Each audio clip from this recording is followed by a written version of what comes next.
அனைவருக்கும் வணக்கம். Gold medals Hindi guides வழங்கும் கற்க கசடர நிகழ்ச்சிக்கு தங்களை வரவேற்பதில் பெருமகிழ்ச்சி அடைகின்றேன். ஒவ்வொரு நாளும் எங்களுடைய இந்த முயற்சிக்கு தாங்கள் அளித்து வரும் ஆதரவுக்கு இதயம் கனிந்த நன்றியை உரித்தாக்குகின்றேன். இன்றைய தலைப்பு சாகித்ய லஹரி. இன்றைய தலைப்பு சாகித்ய லஹரி என்பதாகும். இலக்கியத்தை பற்றி, இந்தி இலக்கிய வரலாற்றை பற்றி நான் இந்த தலைப்பிலே கூறி வருகின்றேன். ஏற்கனவே 4 காலங்களில் முதல் 2 காலங்கள் ஆதிகால், பக்தி கால் இவற்றை பற்றி நான் விளக்கமாக சொல்லியிருக்கிறேன். இன்றைக்கு 3வது காலமாகிய ரீதி கால், அதை பற்றி சில கருத்துக்களை நான் தமிழோடு பகிர்ந்து கொள்ள விரும்புகிறேன். ரீதி கால் என்பது இலக்கியம். அந்த காலமானது கிபி 1700 முதல் 1900 வரைக்குமான காலமாகும். அந்த 200 ஆண்டுகளில் இந்தி இலக்கியம் எவ்வாறு வளர்ச்சி அடைந்தது? நான் ஏற்கனவே சொல்லியிருக்கிறேன், சாகித்ய சமாஜ் கா தர்ப்பண் ஹே. இலக்கியம் என்பது காலம் காட்டும் கண்ணாடி, இலக்கியம் என்பது சமுதாயத்தை காட்டும் கண்ணாடி என்று நான் கூறியிருக்கின்றேன். ஆகவே ஒவ்வொரு அந்த குறிப்பிட்ட பகுதி காலத்திலும் அந்த நாட்டு மக்களுடைய சமுதாயத்தினுடைய உணர்வுகள் எப்படி இருந்தன, அதன் வெளிப்பாடு தான் இலக்கியங்கள். நான் ஏற்கனவே சொல்லியிருக்கின்றேன், கவியரசர் கூறியிருக்கிறார், ஒருவரின் துடிப்பிலே விளைவது கவிதையடா, ஒருவரின் துடிப்பினிலே விளைவது கவிதையடா. அடிமைத்தொலையை அகற்றறிய வேண்டுமென்று துடித்தார், உணர்ந்தார் எட்வர்ட் எலிசபெத் ஸ்டோவ் அவர்கள். அதன் பலனாக விளைந்ததுதான் அங்கிள் டாம்ஸ் கேபின் என்ற நூல். அதே போல சமுதாயத்திலே உயர்ந்தவன் தாழ்ந்தவன், ஏழை பணக்காரன் என்ற நிலை அவரதில் இருக்கிறது, அதை மாற்ற வேண்டும் என்று துடித்தார் கார்ல் மார்க்ஸ். அதன் பலனாக விளைந்ததுதான் கம்யூனிசம் என்ற அந்த கருத்து. அந்த கம்யூனிஸ்ட் கொள்கை இன்றைக்கு ரஷ்யாவில் இருக்கிறது, சீனாவில் இருக்கிறது, உலகத்தின் எல்லா பாகங்களும் இருக்கிறது. இப்படியாக ஒரு இலக்கியத்துக்கு ஆணிவராக விளங்குவது சூழ்நிலைகள், சமுதாயம் ஆகியவை. இப்பொழுது உதாரணமாக ஒரு நோய் தோன்றும் போது புதிய மருந்து கண்டுபிடிக்கப்படுகிறது. தற்போது உலகையே ஆட்டி படைத்து வரும் கொரோனா, கோவிட்-19 என்ற அந்த தொற்றை பற்றி நாங்கள் இதுவரை கேள்விப்பட்டதில்லை, அறிந்ததில்லை. ஆனால் இப்பொழுது அந்த நோய் உலகையே ஆட்டி படைக்கிறது. ஆனால் அந்த நோய் வந்தவுடனே அதை விளக்குவதற்கான மருந்துகளும் ஊசிகளும் வந்துவிட்டன. இன்னும் ஆராய்ச்சி தொடர்கிறது. அதுபோல அந்தந்த காலகட்டத்திலே சமுதாய உணர்வுகள், வரலாற்று நிகழ்வுகள், இதை அடிப்படையாக கொண்டுதான் இலக்கியங்கள் எழுதப்பட்டன. ஏனென்றால் இலக்கிய கர்த்தாக்கள், கவிஞர்கள், புலவர்கள், எழுத்தாளர்கள் இவர்களெல்லாம் அந்த சமுதாயத்துக்கு கட்டுப்பட்டவர்கள். சமுதாயத்தின் நிலைமையை அறிந்தால்தான், அதை பற்றி எழுதினால்தான், சமுதாயத்துக்கு பிடிக்கின்றதை கொடுத்தால்தான் அவர்கள் பிழைக்க முடியும். இல்லாவிட்டால் அவர்கள் பிழைக்க முடியாது. ஏனென்றால் சேர்ந்தே இருப்பது வறுமையும் புலமையும்பார்கள். அதுபோல அந்தந்த காலத்தில் உள்ள மக்களுடைய உணர்வுகள் என்னவோ அதை பரிபலிப்புதான் இலக்கியம். அந்த உணர்வுகளை, அந்த துடிப்பை எழுத்தாக வடிப்பது தான் ஒரு எழுத்தாளனுடைய, ஒரு கவிஞனுடைய கடமை. அதையே என்றைக்கும் செய்திருக்கிறார்கள், இன்றைக்கும் செய்து வருகின்றார்கள். ஆகவே இந்த 1700 இருந்து 1900 வரைக்கும் உள்ள காலம் 700 ஆண்டுகள். அப்பொழுது வரலாற்று பின்னணி, ஐதிஹாசிக் புஷ்டபூமி என்பார்களே, அது எப்படி இருந்தது? முதலாவது முசல்மானோக்கா ஆகமன், இஸ்லாமியர்களுடைய வருகை. ராஜாவுக்கி ஆபசி லடாயி, மன்னர்கள் ஒருத்தரை ஒருத்தர் தனக்குள்ளே சண்டை போட்டுக்கொண்டது. ராஜாஸ்தித் சுதந்திர கவி, ராஜாஸ்தித் கவி சுதந்திர கவி நகி சாது நகி. பக்தி காலத்திலே நாங்கள் சவுண பக்தியோ நிகுண பக்தியோ ராம் பக்தி ஷாக்காவோ பிரேம் கிருஷ்ண பக்தி ஷாக்காவோ ஞானமார்க்கி ஷாக்காவோ அல்லது பிரேம் பக்தி ஷாக்காவோ அனைத்து கவிஞர்களுமே அவர்கள் சாதுக்கள், சுதந்திரமானவர்கள், யாரையும் இதற்கும் நம்பி வாழாதவர்கள். ஆனால் இந்த ரீதிகால் கவிஞர்கள் பிறரை அண்டி வாழ்பவர்கள். ராஜாஷித் கவித்தே என்றால் அரசனிடம் நாடி அவரை புகழ்ந்து பாடினால் அவர் பரிசு கொடுப்பார். சில பேர் அரசவை கவிஞனாகவும் இருந்திருக்கிறார்கள். இப்போது அரசவை கவிஞர் என்பது ஏறக்குறைய அந்த மன்னனுடைய வேலையாள் போலத்தான், மன்னனுடைய சர்வன்ட் போலத்தான். ஆக மன்னன் உடைய விருப்பம் என்னவோ அதை நிறைவேற்றுவதுதான் அந்த ராஜாஷித் கவி, அடைக்கலம் புகுந்த கவிஞர்களுடைய கடமை. ஆகவே இந்த காலகட்டத்திலே மன்னர்களுடைய விருப்பம் என்ன, அவருடைய ஆசை என்ன, அதை நிறைவேற்றுவதிலேயே அனைவரும் குறியாக இருந்தார்கள். அதிலே போட்டிக்கு போட்டியும் வந்திருக்கிறது. ஒருத்தரை விட ஒருத்தர் இன்னும் சிறப்பாக எழுதி அந்த மன்னருடைய ஆசையை, மன்னருடைய விருப்பத்தை நிறைவேற்றி அதன் மூலமாக தன்னுடைய தேவையை போற்றிக் கொள்ள விரும்பினார்கள். இப்படியாக அந்த காலமானது பக்தி கால் இருந்த அந்த புனிதத்தன்மை மாறி இப்பொழுது தனக்கு அடைக்கலம் கொடுத்த மன்னர்களுடைய புகழ் பாடுகின்ற, அவருடைய விருப்பம் என்னவோ அதை நிறைவேற்றுகின்ற ஒரு காலமாக இந்த காலம் இலக்கியம் மாறிவிட்டது. ஆகினாலே ஆதிக்கால் நாங்கள் பார்த்தோம், அங்கே இருந்து வீரரஸ் பிரதான் காவிய, வீரச்சோபிக கவி நிறைய எழுதப்பட்டன.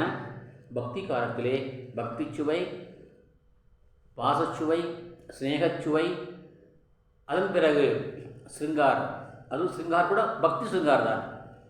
ரீதிகால் என்றாலே ரத்திதான் ரீதி, ரீதி என்றால் சிருங்காரம் அர்த்தம், அலங்காரம்.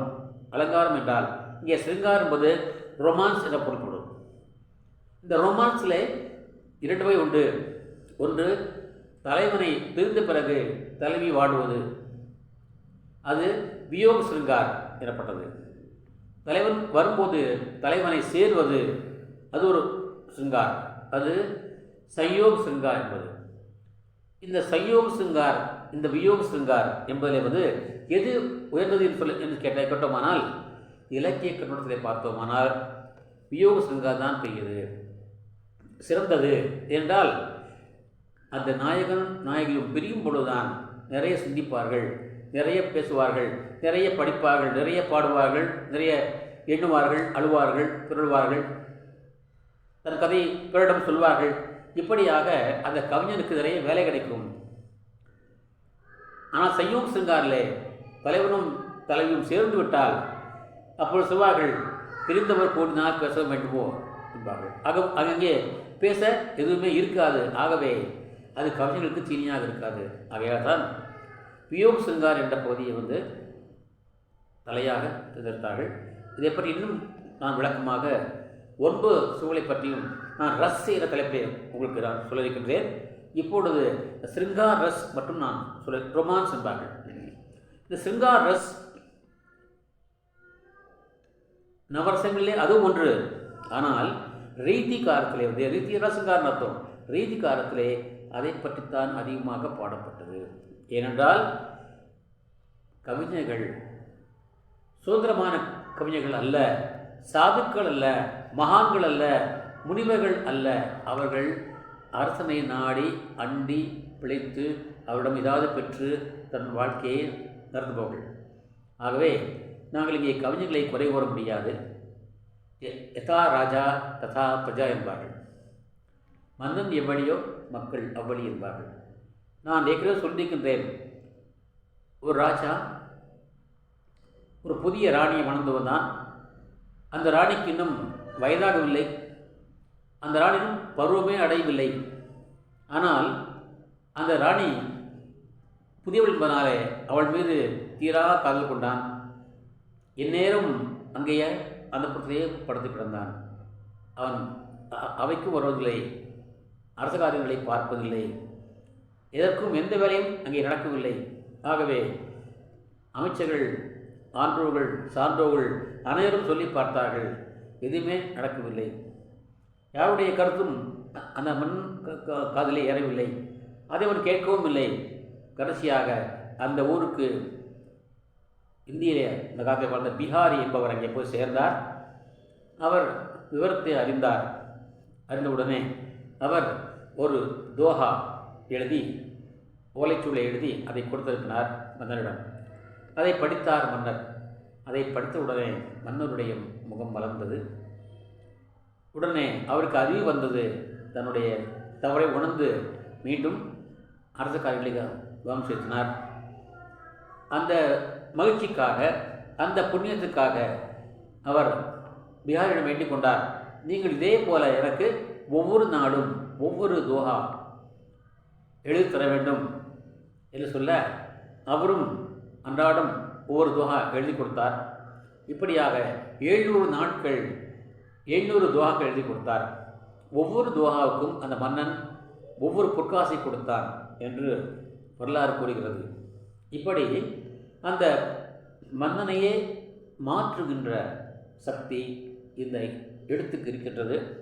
ஆகவே மன்னர்களுடைய காலமாக இருந்ததால் எல்லா கவிஞர்களும் மன்னனை பற்றியே பாடினார்கள். சிருங்கார் ரஸ் பதான் ரச்சனாயே. நான் சுருங்க சொல்ல வேண்டும் என்றால், பக்தி கால்மே பக்தி ரஸ் பதான் ரச்சனாயே, வீரகாத்தா கால்மே वीर रस प्रधान रचनाएँ और रीति काल में श्रृंगार रस प्रधान रचनाएँ. ஆக ஒவ்வொரு காலமும் ஒவ்வொரு சுவையை மையமாக கொண்டிருக்கிறது என்பதை நாம் அறியலாம். ஆனால் பக்தி கால் அதில் நாங்கள் பார்த்திருக்கிறோம். அதாவது சாதாரண ஒரு மனிதர்களுடைய, உதாரணமாக பிரேமா ஸ்ரீ ஷாக்கா, அந்த பிரேமா ஷாக்கா அவங்களுடைய என்ன, நான் கடவுளை நாம் என்ன பண்ணணும், என்னுடைய அன்பால் அடையலாம். அந்த அன்பால் அடைகின்ற பொழுது பரமாத்மாவை பெண்ணாகவும் ஜீவாத்மாவை ஆணாகவும் வைத்தார்கள் அவர்கள். சரி, தன்னுடைய கருத்தை பிரதிபலிக்க அவர்கள் காதல் கதைகளை எழுதினார்கள். ஆனால் அதில் காதல் கதை வருகின்ற நாயகனும் நாயகியும், அந்த நாயகன் ஜீவாத்மா என்றும் நாயகி பரமாத்மா என்றும் வைத்தார்கள். உதாரணமாக பத்மாவத், அது திரைப்படமாக வந்தது. பத்மாவத் திரைப்படம், அதிலே பத்மாவதி பரமாத்மா அம்சமாகும், ரத்தன் சேன் ஜீவாத்மா அம்சமாகவும் வைத்து எழுதப்பட்டது. அவன் காதல் கொள்கிறான். கடைசியில் கஷ்டப்பட்டு 7 கடல் தாண்டி போய் சிங்களத்துக்கு சென்று அடைவதாக அந்த கதை முடிகிறது. இப்படி ஜீவாத்மா பரமாத்மாவை அடைவதற்காக எழுதப்பட்ட காவியங்களிலே அது அன்றாடம் பார்க்கின்ற லௌகீக கதையாக காண்பிக்கப்பட்டாலும் அதனுடைய முடிவு எப்படி முடிகிறது, தெய்வீகமாக முடிகிறது. தெய்வீக கதையாகத்தான் முடிந்திருக்கிறது என்பதை நாம் பார்க்கிறோம். ஆனால் ரீதிகாலிலே அதற்கு நேர் மாறானது. ரீதிகால் அதற்கு நேர் மாறானது. அங்கே காதல் கதை முடிவு ஜீவாத்மா காதலன், பரமாத்மா காதலி. ஆனால் இங்கே பரமாத்மா பெயராலே, கண்ணன் பெயராலே, ராதா பெயராலே கதைகள் எழுதப்பட்டன. ஆனால் அந்த ராதாவும் கண்ணனும் நம்முடைய பகவான் கண்ணன் இல்லை, அவருக்கு துணை நின்ற ராதா இல்லை. அதனால் அது தெய்வீக கதைகளை மக்கள் கதையாக மாற்றிய காலம் இந்த ரீதி காலம். கவியரசர் கூறுவார், விலை மாதலை பற்றி சொல்லும்போது சொல்வார். ஒரு இடத்துல விலை மாதலை பற்றி அவர் சொல்கிறார். தங்களுக்கு புரியும் நினைக்கிறேன். விலை மாதர்கள் என்றால் அங்கே விலை மாதர்கள் அவர்களாக ஆவதில்லை, ஆக்கப்படுகின்றார்கள் என்ற சூழ்நிலைக்காக அவர் எழுதிய ஒரு கவிதை. ஏனென்றால் விலை இருந்தாலே நீங்கள் வேல்யூ தான், மதிப்பு இல்லையா? பெண்கள், இளம்பெண்கள் விற்கப்படுகின்றார்கள் என்ற கருத்துரை அது வந்தது. அந்த சூழ்நிலைக்காக எழுதப்பட்டது. இன்றைக்கு ஒரு இருக்கிறது, இல்லாமல் இல்லை. ஆனால் அன்றைக்கு எழுதார் அவர். அந்த பெண்ணின் பெயர், ஒரு பெண் பெயர் அகலிகையாம், ஒரு பெண் பெயர் அருந்ததியாம். அகலிகை, அருந்ததியே எவ்வளவு தேவலோகத்து பெண்கள், இறைவனால் ஆட்கொள்ளப்பட்டவர்கள் இல்லையா? ஆனால் இங்கே அந்த பெண்கள் பேர், ஒரு பெண் பேர் அருந்ததி. நான் அப்படியே சொல்கிறேன், அந்த வார்த்தை சொல்கிறேன் அந்த பாடலை. அவள் பெயரோ அருந்ததி 60 ரூபா, இவள் பெயரோ அகலிகை 20 ரூபா சொல்லிவிட்டு அவர் புலம்புகிறார், பதறுகிறார், கொதிக்கிறார். பத்தினிகள் பேரை வைத்து பரத்தையரை வளர்த்து விடும் பாவிகள் பூமி, கற்பை பாருங்கள் சுவாமிங்கிறார். பத்தினிகள் பேரை வைத்து பரத்தையரை வளர்த்து விடும் பாவிகள் பூமி, கற்பை பாருங்கள் சாமி. கற்பாம் மானமாம் கண்ணகியாம் சீதையாம், கலைத்துறை மிக்கதடா ஐயோ பாவம், காசிருந்தால் வாங்கலாம் ஐயோ பாவம் என்கிறார் என்று அவர் புலம்புகிறார், பாடுகிறார், ஆடுகிறார். அப்படி பத்னிகள் பெயரை வைத்து பரத்தையர்கள். இங்கே ராதா கிருஷ்ணா என்ற பெயரை வைத்து நாம் படிக்க என்னமா இருக்கும், அந்த எல்லா கடைசி வரைக்கும் என்னமா வரும், ராதாவும் கண்ணனும், ராதாவும் கண்ணனும் என்றே படித்து வருவோம். ஆனால் அந்த காவிய முடிவிலே என்ன இருக்கும் என்றால், ராதாவும் கண்ணனும் நாம் அன்றாடம் பார்க்கின்ற மக்களை தவிர அவர்கள் தெய்வங்கள் அல்ல என்று முடிப்பதுதான், நேர் மாறாக முடிப்பதுதான் ரீதிகாலுடைய சிறப்பு. ஆகினாலே ரீதிகா என்பது பக்தி காலில் எந்த அளவுக்கு அந்த இலக்கியம் வளர்ந்ததோ, இந்த தரம் உயர்ந்ததோ, அந்த அளவுக்கு அதன் தரம் தாழ்ந்து விட்டது என்றால் அதனுடைய கருத்து தாழ்ந்து சொல்கிறேன். நான் ரீதிகாலுடைய உங்களுக்கு குறை சொல்லவில்லை, தரம் தாழ்ந்து விட்டது. அது காரணம் என்றால் ராஜாஷ்டித் கவி, மன்னனிடம் அடைக்கலம் போன்ற கவிஞர்கள் தனக்கு வேறு வழியில்லாத காரணத்தாலே ஒருத்தர் போட்டி போட்டுக்கொண்டு புகழ்ந்தார்கள். ராஜாவை பற்றி வர்ணனை, ராணியை பற்றி வர்ணனை, ராணுடைய நகஷிக்க வர்ணிப்பார்கள், நகத்திலிருந்து முடிவரைக்கும் வர்ணிப்பார்கள். அதை போட்டி போட்டுக்கொண்டு வர்ணித்தார்கள். அந்த வரிசையிலே வித்யாபதி என்ற ஒரு கவிஞர், நீங்கள் கிடைத்தால் அந்த அவருடைய படைப்பை படித்திப்பார்கள். மிகையாக அந்த நாயகனுடைய நகர்ஷிக வர்ணம் சொல்லப்பட்டிருக்கிறது. அது நான் விளக்க விரும்பவில்லை, முன்தான் நீங்கள் படித்து தெரிந்து கொள்ளுங்கள். ஆக சிறிய பணக்காரன் முதல் பெரிய பணக்காரன் வரை, அரசன் முதல் எல்லோருமே அதை ரீதி சிங்காரஸ் பற்றியே சிந்தித்தார்களே, அதனாலே கவிஞர்களும் அதை பற்றியே சிந்தித்தார்கள். இதன் காரணமாக அங்கே வறுமை வளர்ந்தது.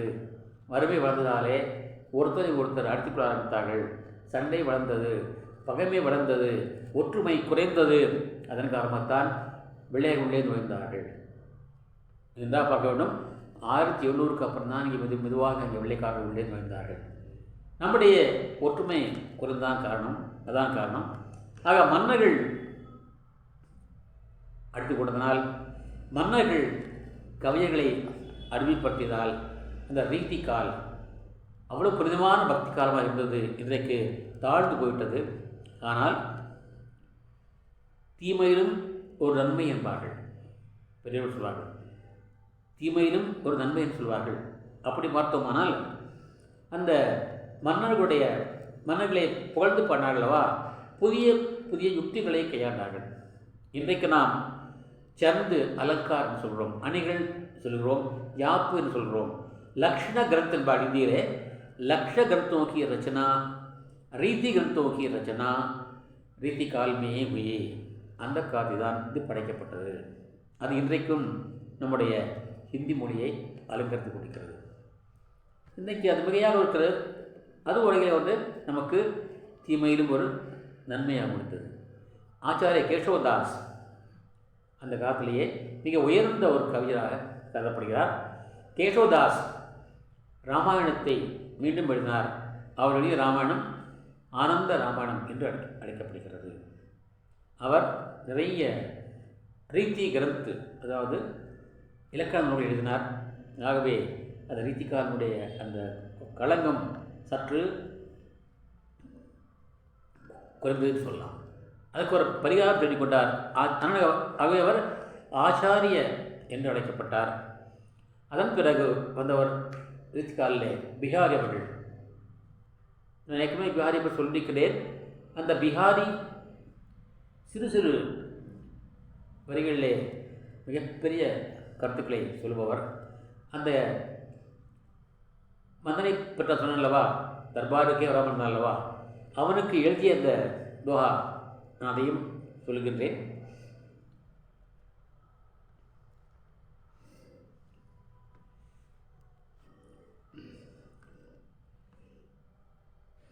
அந்த பகுதியிலே வந்த, அவருடைய வழியிலே வந்த, அவர் வாயிலே வந்த, அவர் படைத்த அந்த நூல்களை பற்றி சொல்லுற பொழுது சொல்வார்கள், சஸ்ஸையா கே தோஹே அரு நாவிக் கே தீர், சஸ்ஸையா கே தோஹே அரு நாவிக் கே தீர், தேகன் மே சோட்டே லகை காவ் கரை கம்பீர் என்பார்கள். தேகன் மே சோட்டே லகை காவ் கரை கம்பீர். சத்சயா என்றால் சாத்சவ், சத்சயா என்பார்கள். बिहारी அவர்கள் बिहार में 700 दोहे लिखे थे. ये 700 दोहे कैसे हैं, किस प्रकार हैं?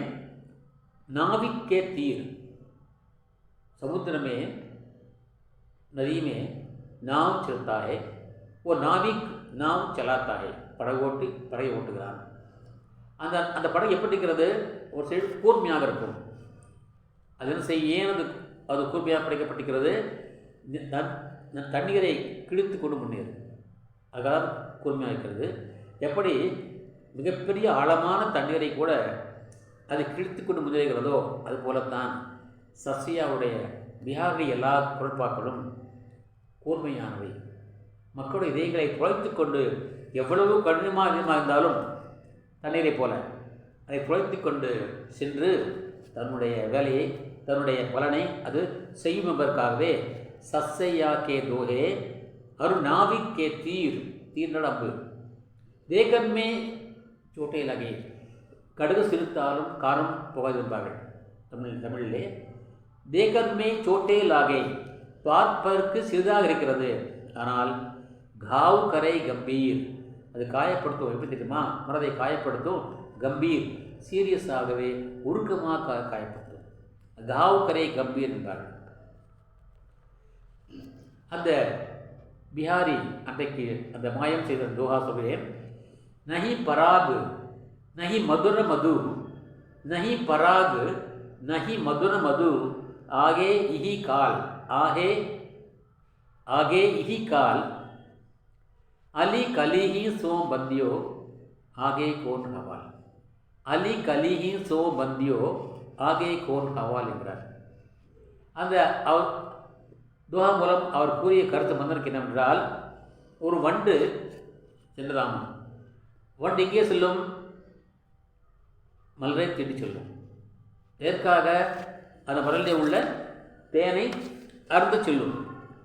ஆனால் அந்த மலர் இன்னும் மலரவில்லை.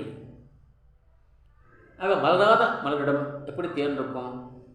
சரி, இனப்பெருக்கத்துக்காக வச்சுருந்தால் கூட மலராத மலரிடத்தில் வந்து இனப்பெருக்கம் செய்வதற்கான அந்த மகரந்தங்கள் இருக்காது. அந்த குவாலிட்டி, அந்த கெப்பாசிட்டி அந்த பூவிடம் இருக்காது. அது மலர்ந்த பிரதான அந்த தன்மை வருகிறது. அதே போலத்தான் மகளிர். ஆக அந்த பெண் எப்படிப்பட்டவள் என்றால், இன்னும் பூக்காதவள், இன்னும் அவள் பருவம் அடையாதவள். சயானி நகி உயிகை, அவள் இன்னும் பருவம் அடையவில்லை. ஆனால் பருவம் அடையாமல் இருக்கும்போதே இந்த அளவுக்கு ஒரு மன்னன் இருந்தால், நீ பருவம் அடைந்தால் அவள் நிலைமை என்னவாகும்? இதுதான் அந்த கருத்து.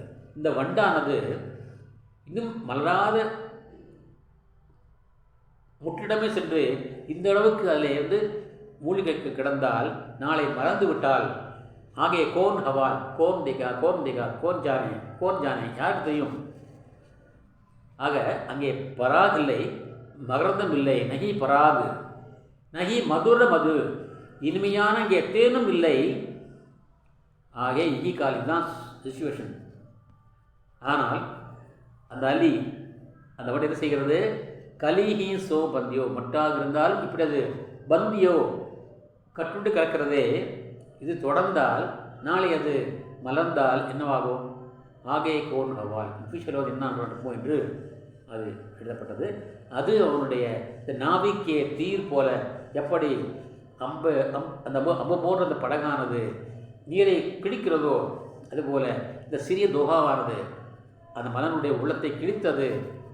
அங்கே அவருக்கு ஞானம் உதயமாயிற்று. மறுபடியும் வந்தார், பழையபடி தன்னுடைய அரசு காரியங்களை கவனித்தார் என்பது வரலாறு. இது பிஹாரியை பற்றி அவருடைய வரலாறு சொல்கின்ற கருத்தாகும். இப்படியா பிஹாரி அவர் வறுமையிலே வாடியவர். இளமை பருவம் மிகுந்த வறுமையிலே வாடியது. அப்படி பிழைப்பு தேடித்தான் இந்த ஊருக்கு சென்றார். செல்லும்போது அங்கே பார்த்தார். அதன் பிறகு அவருடைய புகழ் பரவிற்று. அவர் பெரிய காவியம் எதுவும் படைக்கவில்லை. அவர் எழுதி புறாமே இந்த सैया 700 दोहे, सिर्फ उन्होंने 700 दोहे लिखे, लेकिन इन 700 दोहे में उन्होंने इतनी बड़ी कीर्ति कमा ली कि सब लोग अचंभे में आ गए। छोटे छोटे शब्दों में बड़े बड़े गंभीर अर्थ टूसना त्रिपद बिहारी की विशेषता है। उनके कुछ विशेषता के बारे में कुछ भेंट करना चाहता हूँ। एक और लोकमत है, गागर में सागर बनना। गागर में सागर बनना, गागर का मतलब है गड़ा, पाने, பானைக்குள்ளே யானை என்பார்கள் தமிழிலே.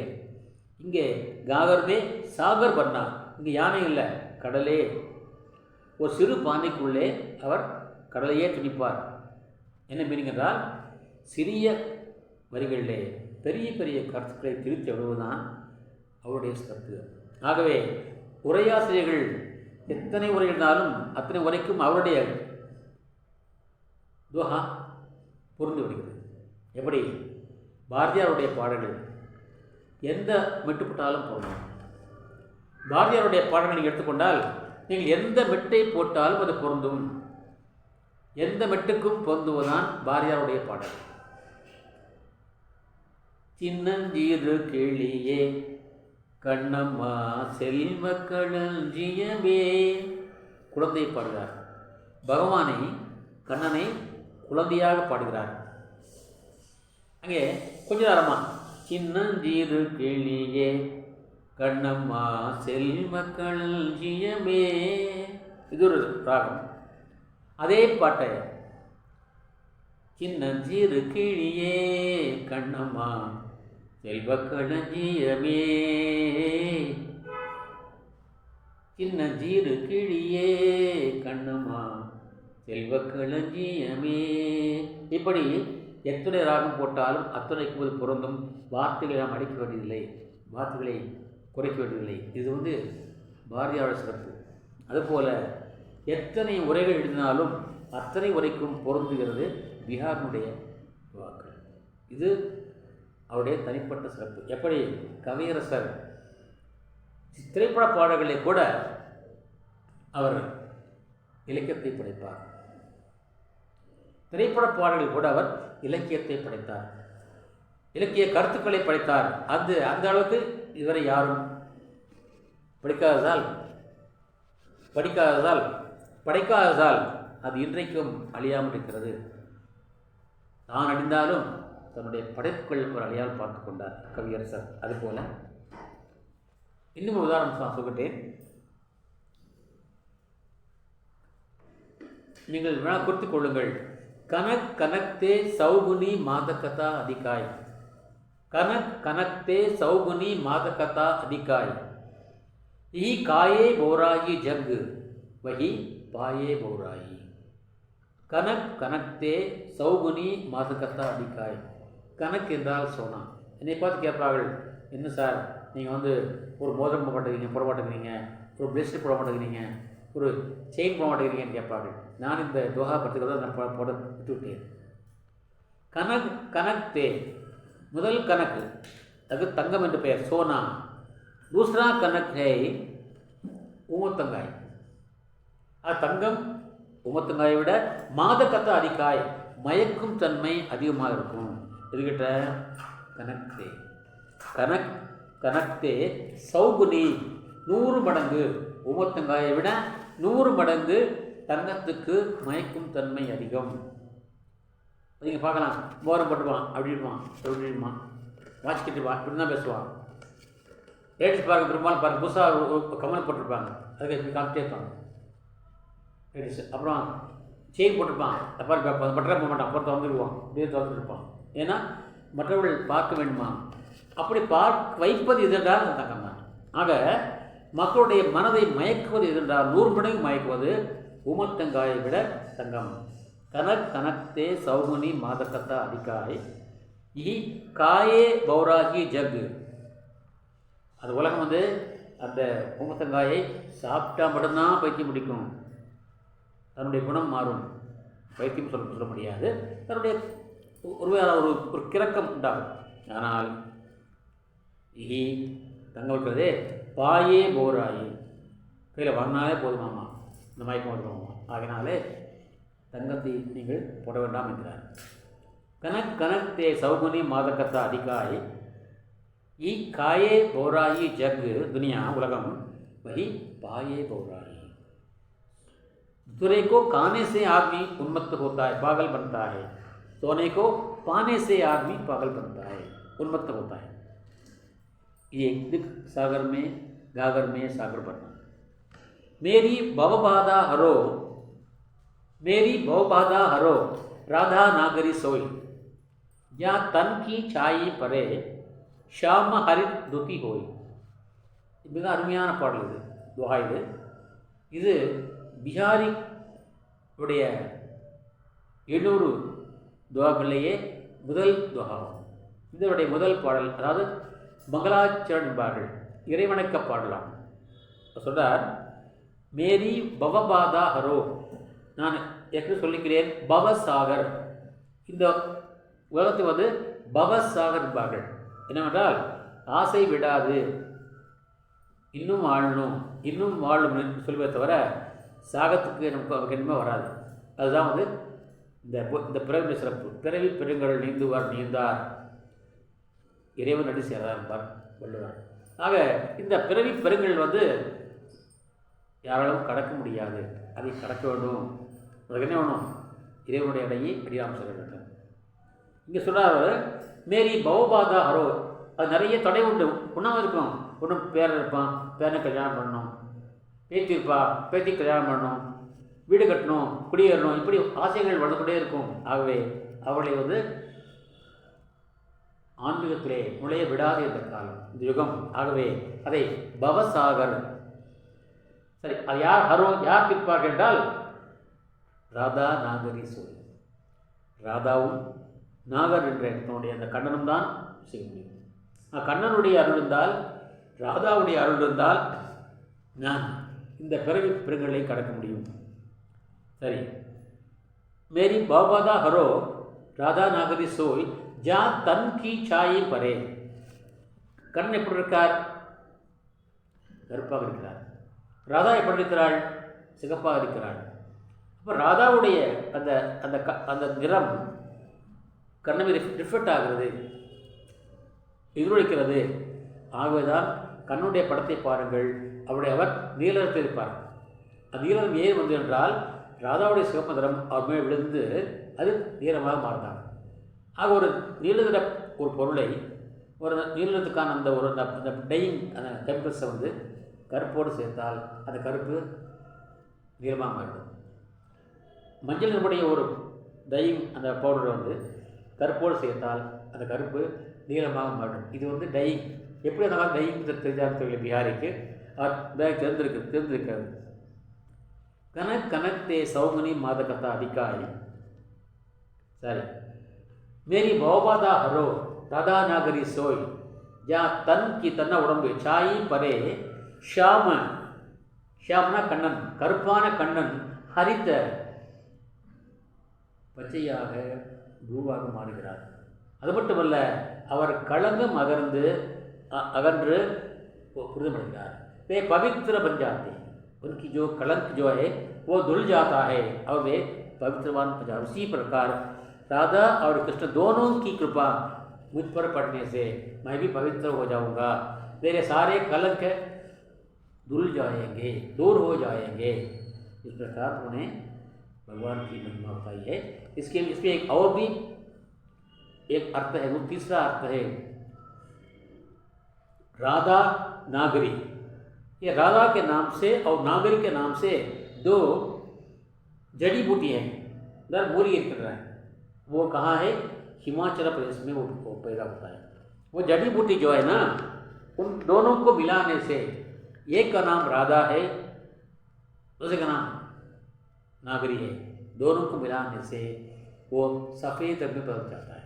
दोनों हरे रंग के हैं, उसको मिलाने से सफ़ेद रंग जाता है। उसी प्रकार राधा और कृष्ण की कृपा मेरे ऊपर पड़ने से मैं भी पवित्रवान बन जाऊंगा। ये बात उन्होंने कहा है। इसमें और भी बहुत सारे हैं, लेकिन समय के ख्याल से मैं ये जो बिहारी के बारे में जो मैं कह रहा हूँ थोड़ा स्थगित करना चाहता हूँ। और जो कुछ बातें हैं मैं अगले एपिसोड में आपको बिहारी के बारे में आपको बताऊँगा। आप अभी तक जो आपने जो मुझे ये मौका प्रदान किया है उसके लिए मैं बहुत अत्यंत आभारी हूँ। और आपसे एक सविनय प्रार्थना है कि आप जरा वो जो समय सारणी है कार्यक्रम की, जरा उस पर ध्यान दीजिएगा। मंडे को, सोमवार को दोहामृत, ट्यूसडे को रसकांत सुधा, अभी मैंने चेंज कर दिया है, कृपया नोट कर लीजिए, रसकांत सुधा। वेडनेसडे को, बुधवार को पंचवटी, और थर्सडे को, गुरुवार को कबीर काव्य, फ्राइडे को, शुक्रवार को साहित्य लहरी। इस साहित्य लहरी में मैं अगले हफ्ता भी बिहारी के बारे में कुछ बताऊंगा, उसके बाद मैं अपना काम आगे बढ़ाऊंगा। और सैटरडे को, शनिवार को रश्मि रति, वो रश्मिरति काव्य का पूरा अवलोकन अब करा दूंगा शुरू से अंत तक। और संडे को बोलचाल की हिंदी, स्पोकन हिंदी। संडे को, रविवार को स्पोकन हिंदी है। ஞாயிற்றுக்கிழமை ஸ்போக்கன் ஹிந்தி। தமிழ் எழுத படிக்க தெரிந்தால் போதும், ஹிந்தி எழுத வேண்டியதில்லை, ஹிந்தி படிக்க வேண்டியதில்லை. நீங்கள் தமிழ் எழுத படிக்க தெரிந்தால் போதும், நான் உங்களுக்கு இந்த ஸ்போக்கன் ஹிந்தியை கற்றுத்தரப் போகின்றேன். வணிகர்கள், சிறு வணிகர்கள், குறு வணிகர்கள், வடநாட்டு சென்று வடநாட்டுக்காரர்கள் நம்பி இங்கே தொழில் நடத்துகின்ற வியாபாரிகள் அனைவருக்கும் என்னுடைய வேண்டுகோள், நீங்கள் இந்த வாய்ப்பை பயன்படுத்திக் கொள்ளுங்கள். நீங்கள் ஹிந்தி பேச கற்றுக்கொள்ளுங்கள். நான் அதை மிக எளிமையாக தங்களுடைய நீங்கள் தமிழில் எழுத படிக்க தெரிந்தால் போதும், வேறு எதுவுமே உங்களுக்கு தேவையில்லை. ஆங்கிலமோ ஹிந்தியோ தேவையில்லை. அவை இல்லாமலேயே நீங்கள் ஹிந்தி பேசலாம். அதற்கான வழிமுறையை நான் ஒவ்வொரு வாரம் உங்கள் வசதிக்காகவே ஞாயிற்றுக்கிழமை வைத்திருக்கின்றேன். ஏனென்றால் தங்களுக்கு விடுமுறை என்பதாலே ஞாயிற்றுக்கிழமை நீங்கள் தவறாமல் இந்த நிகழ்ச்சியை கண்டுபிடித்து தங்களுடைய இந்த ஹிந்தி பேசுகின்ற அந்த பயிற்சியை மேற்கொண்டு வாழ்விலே உயர, மலர, வளர வாழ்த்துகின்றேன். இத்துடன் என்னுடைய உரையை முடிக்கின்றேன். நன்றி, வணக்கம். மறக்க வேண்டாம், ஞாயிற்றுக்கிழமை சண்டே போல்சால் கி ஹிந்தி, ஸ்போக்கன் ஹிந்தி. இத்துடன் என்னுடைய நிறைவு செய்கிறேன். நாளை தங்களுக்காக, நாளை சனிக்கிழமை ரஷ்மி ரத்தி என்ற தலைப்பிலே தங்களை சந்திக்கின்றேன். அதுவரைக்கும் விடைபெறுவது தங்கள் ஆர். சுந்தரராஜன், திருப்பூர். நன்றி, வணக்கம்.